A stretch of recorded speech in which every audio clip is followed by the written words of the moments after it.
Hello, ladies and gentlemen. Today, I want to talk about something many of you have experienced, the confusing moment when a man who once walked away suddenly comes back after you've gone silent. Why does this happen? What changes in that space of no contact? This isn't about games or manipulation, it's about self, worth, emotional distance, and the powerful shift that happens when you stop chasing and start choosing yourself. When you understand the psychology behind that return, you'll see that the most magnetic thing you can do is not wait for someone to value you, but to value yourself first. When someone pulls away or disappears from our lives, our instinct is often to close the gap. We want answers, closure, reassurance, something to make sense of the silence. But what happens when you resist that urge and choose not to chase? What happens when you go quiet, not out of strategy, but because you've decided you deserve more than crumbs of attention? That silence becomes incredibly loud to the person who left, and for many men, it's that silence that pulls them back in. See, when you go no contact, you're doing something powerful without even needing to say a word. You're breaking a pattern. You're disrupting what he thought he could rely on. If he assumed you'd always reach out first, if he thought he could take as long as he wanted to figure things out while you stayed emotionally available, your silence forces him to rethink all of that. It creates a space where his curiosity is activated, not just about where you are or what you're doing, but about why you're not trying to fix things, why you're not chasing, why you've disappeared, and that quiet can do what your words never could. It stirs his ego. It makes him question his importance in your life. Now, this isn't about playing games or trying to manipulate someone into caring. This is about understanding human nature. We all get comfortable when we feel we're being constantly validated. When that validation stops, it shakes us. It forces us to ask questions. Wait, was I wrong about how much she cared? Has she moved on? Did I misjudge this? It introduces doubt, and that doubt often leads to reflection. For a man who left thinking you'd wait around, your silence challenges his assumptions. It forces him to reckon with the idea that he may have walked away from something meaningful, and maybe, just maybe, he wasn't as ready to let go as he thought he was. This is when many men start reaching out, not because they suddenly had an epiphany in the middle of the night, but because the version of you who's no longer there is now more intriguing, more valuable, and more missed than the version who stayed too available. When someone walks away and you don't chase, you're not being cold. You're respecting yourself. You're saying, I'm not going to fight for someone who's not sure about me. And that boundary, that quiet confidence, often says more than any long message or emotional plea ever could. It creates space, and in that space, he's left to face a version of you that's strong, dignified, and no longer at his emotional beck and call. That's when he starts to feel your absence, not just as distance, but as a loss. There's a huge difference between wanting someone and needing someone to feel okay about yourself.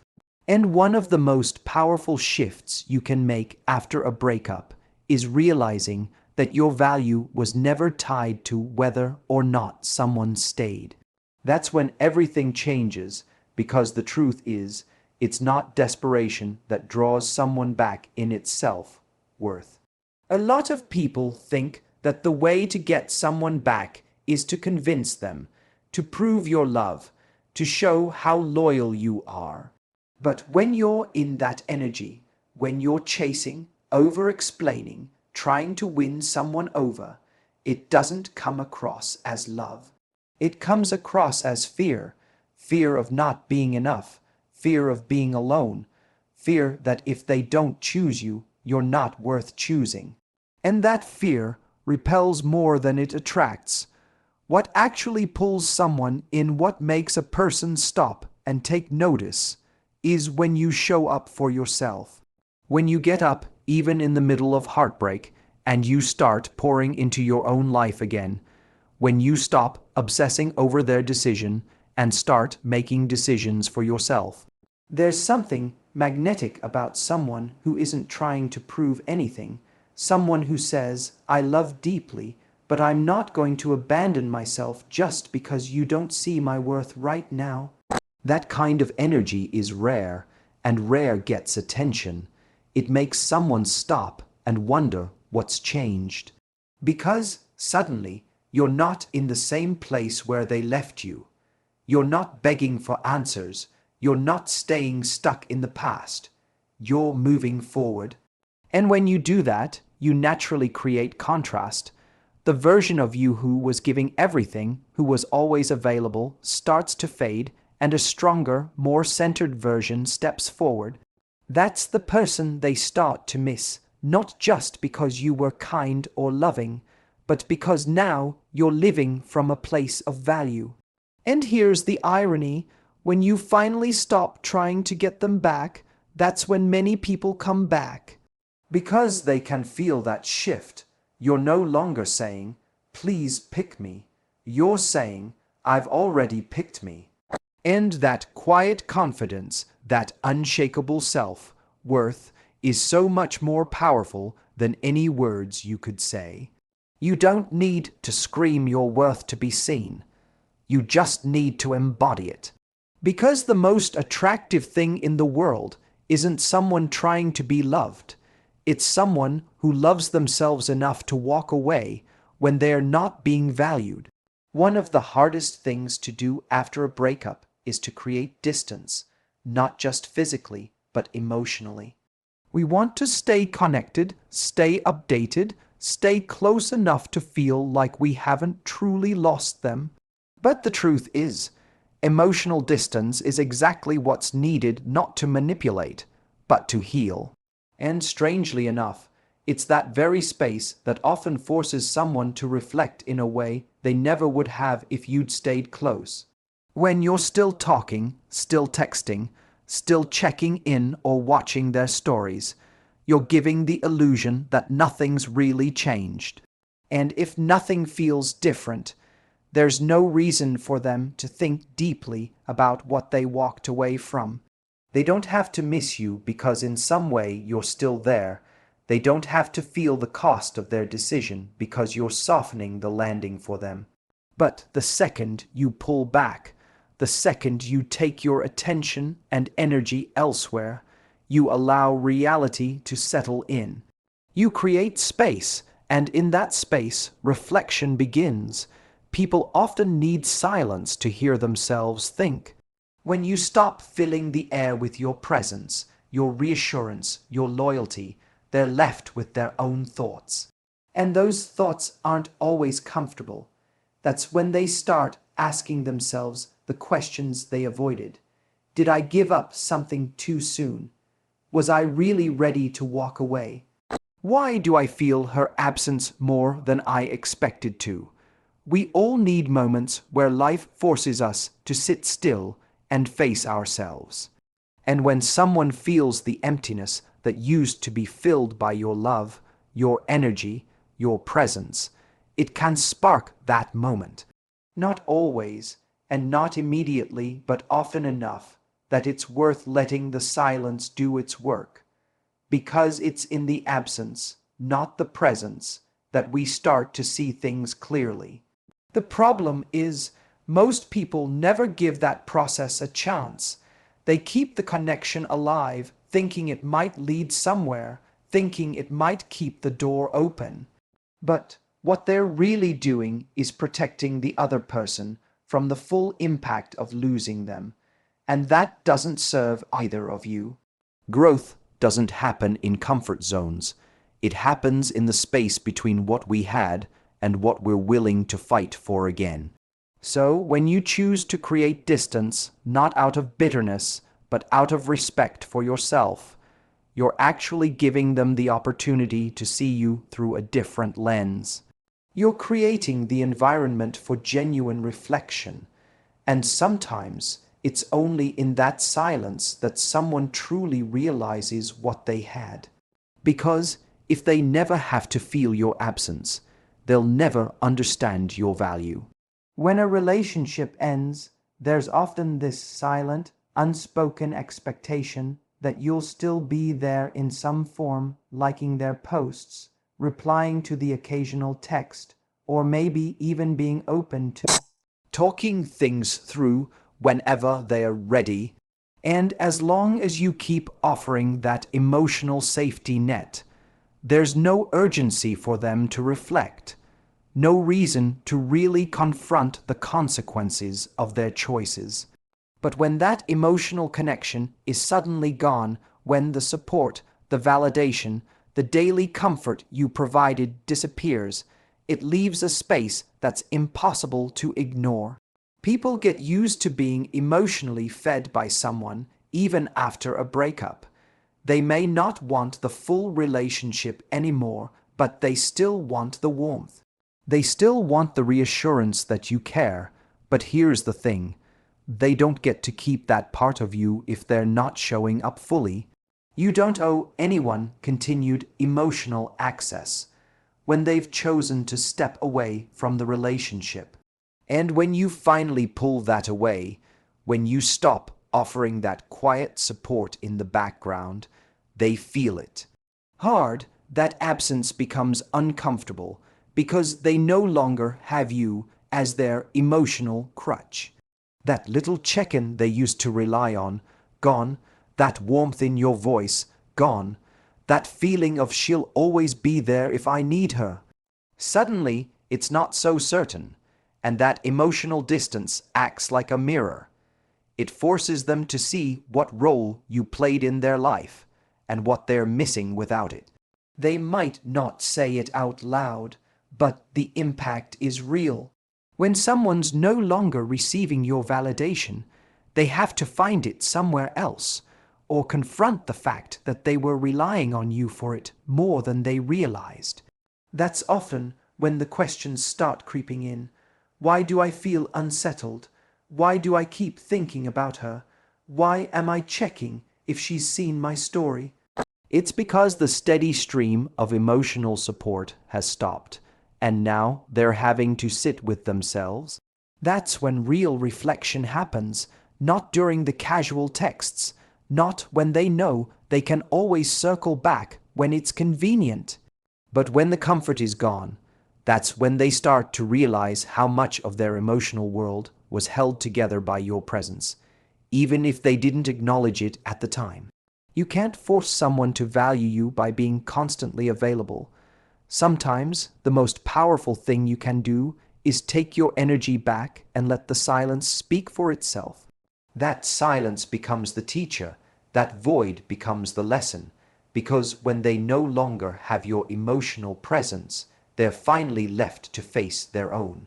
There's something incredibly powerful about rebuilding your life in silence, not posting constant updates to prove how well you're doing, not crafting an image of strength for others to see, just quietly getting back up, piece by piece, and becoming someone even stronger than before. That kind of growth doesn't need a spotlight. It speaks for itself, and believe me, people feel it. After a breakup, especially one where you were left or blindsided, there's a part of you that might want to show them what they lost. You think, if they could just see how good I look now, how happy I seem, maybe they'll regret it. But when your motivation is rooted in being seen by them, you're still giving them your power. You're still saying, I need you to notice me in order for this progress to count. That's not real healing. That's still performing. Real growth happens when you stop trying to prove anything to them, to anyone. You start working on your life, your peace, your confidence, not as a statement, but as a decision to move forward for you. to take the pain and turn it into purpose, to take the space where they used to be and fill it with something better, your goals, your passions, your joy. You become the version of yourself you always wanted to be, not because they're watching, but because you are. And here's what happens when you do that. They notice. They may not admit it. They may not say a word, but they feel the shift. They can sense the difference between the version of you that was waiting, hurting, hoping, and the version who has moved on without needing them to validate your journey. That quiet confidence is louder than anything you could post or say. You're not begging to be seen anymore. You're not asking for their attention. You're just living, and in doing so, you naturally become more attractive, not just physically, but energetically. Because confidence isn't loud. It's still. It's calm. It's someone who knows their worth and doesn't need to announce it. And when they do come back around, and often they will, it's not because you chased or because you tried to win them back. It's because the person they once knew has evolved. And now, instead of being the one hoping for another chance, you're the one who gets to decide if they even deserve one. Because the most powerful transformation isn't the one you post about. It's the one they hear about when you're already too far ahead to look back. One of the biggest misconceptions people have about no contact is that it's a tactic, a trick to make someone miss you, a move to manipulate a reaction. But no contact isn't about playing games. It's about setting a standard. It's about drawing a line in the sand and saying, "This is how I deserve to be treated." And when you commit to that fully, it becomes one of the clearest, strongest messages you could ever send, not just to them, but to yourself. When someone walks away or pulls back, and you choose not to chase, not to beg, not to cling to the connection, you're teaching them something. You're showing them what you'll tolerate and what you won't. That you're not the kind of person who sticks around for crumbs. That love isn't enough if it doesn't come with consistency, respect, and emotional safety. And the way you handle that silence, the way you carry yourself in that gap, sets the tone for every future interaction, whether they return or not. Because how you respond in those moments defines the energy of the relationship going forward. If you rush back the second they reach out, even if nothing's changed, they'll learn that they can disappear and come back whenever it suits them. But if you hold your ground, if you make it clear that access to you isn't automatic anymore, they learn something else entirely. They learn that you're not afraid to be alone, that your self-respect matters more than temporary connection. That's what makes someone think twice. That's what makes someone pause before taking you for granted again. Because now, the old dynamic is broken. The version of you who would have done anything to keep the connection alive has been replaced by someone who values peace over chaos and dignity over attention. That shift is undeniable, and even if they come back and say all the right things, what really determines what happens next is how strong your boundaries have become. Not in a harsh, guarded way, but in a clear and grounded way. You know who you are now. You know what you bring to the table. And you know that love is only meaningful when it's mutual. That's when you stop hoping for them to change and start deciding what you're willing to accept. That's when you realize you're no longer waiting, you're observing, not from a place of bitterness, but from a place of power. Because now you understand that love isn't proven in the reunion. It's proven in the standard you refuse to lower.